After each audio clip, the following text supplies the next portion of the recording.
السلام عليكم. halkan waa Hanweyn Media hoyga cilmiga iyo tiknoolajiyada.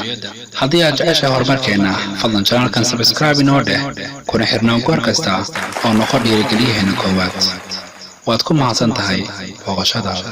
السلام عليكم ورحمة الله وبركاته. وعنا ونكسن داودياشنا قيمها يقايها نقمضون ميل والبا جوجتان waxaad ku soo dhawaataan muuqaal cusub. muuqaalkan insha Allah waxaan ku baran doonaa qaabka loo kordhiyo xawaaraha kombiyuutarka. balse daawade haddii ay tahay markii ugu horreysay oo soo boqod channelkan Hanweyn Media waxaan ka codsanayaa inaad subscribe inoo saarto, sidoo kale aad furto gambeelka si aad u noqoto qofka ugu horreeya ee mar waliba hela muuqaaladeena cusub. sidoo kale ha ilmaamin inaad like, share iyo comment aad inoo siiso muuqaalkan. mahadsanid, weligaana guuleyso.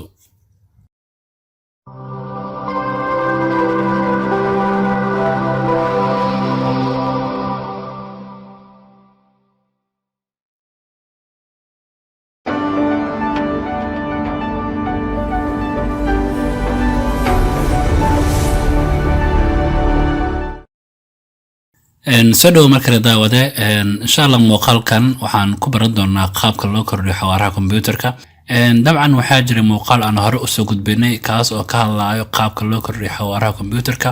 waxaan ku baranay dhowr qaab oo kala duwan. insha Allah maanta waxaan baran doonaa saddex qaab kale oo loo kordhiyo xawaaraha kombiyuutarkaaga. marka hore waxaad imaanaysaa qaybtan loo yaqaan start button, halkaa ku dhufo. kadib qaybta searching-ka waxaad ku qortaa run. kadibna waxaan dhahdaa enter. dabcan habkan ayaa lagu soo saari karaa qaybta run. sidoo kale waxaa lagu soo saari karaa iyadoo la isticmaalayo shortcut. waxaad taabanaysaa calaamadda window-ga iyo R isla qaba hal mar. dabcan halkan uu si toos ah ku keeni doonaa oo qaybta runka ah. kadib qaybtan searching-ka halkan waxaad ku qortaa ereyga temp. kadibna waxaad dhahdaa okay. dabcan hadda aniga halkan waa faaruq. waayo dhowr jeer ayaan ku sameeyey. balse adiga markii aad sidaas samayso wuxuu ku saari doonaa dhammaan faylal aad u fara badan oo temporary files loo yaqaan, ama faylal oo ah faylal ku meel gaar ah. dabcan culeysna ku ah kombiyuutarkaaga wax faa'iidana aan u lahayn. dabcan markay ku soo baxaanna dhammaantood dooro kadibna iska tir.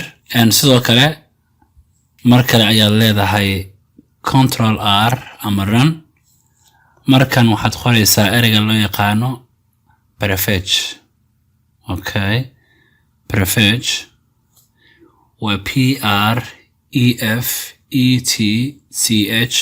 kadibna waxaad dhahdaa enter. kadib wuxuu ku saarayaa qaybtan. kadibna waxaad leedahay continue. dabcan halkan ayuu ku keenayaa. hana ka walwalin, dhammaan faylasha iminka halkan ku jiro dhan waa faylal aan muhiim u ahayn kombiyuutarkaaga. keliya waxaa halkan ugu jira inuu kugu siyaadiyo culays. marka iska tir. waxaad dhahdaa control A kadibna delete leh.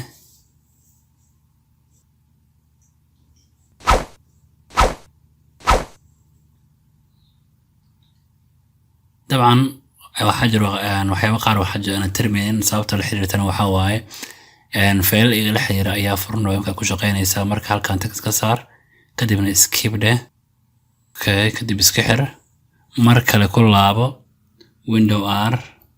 kadib markan waxaad doorataa calaamadda boqolleyda ah. kadib waxaad raacisaa ereyga temp. kadib mar kale calaamadda boqolleyda.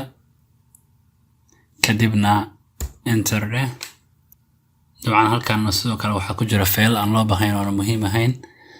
control A dheh kadibna delete oo iska tir. dabcan sida ka muuqata halkan waa 222 fayl.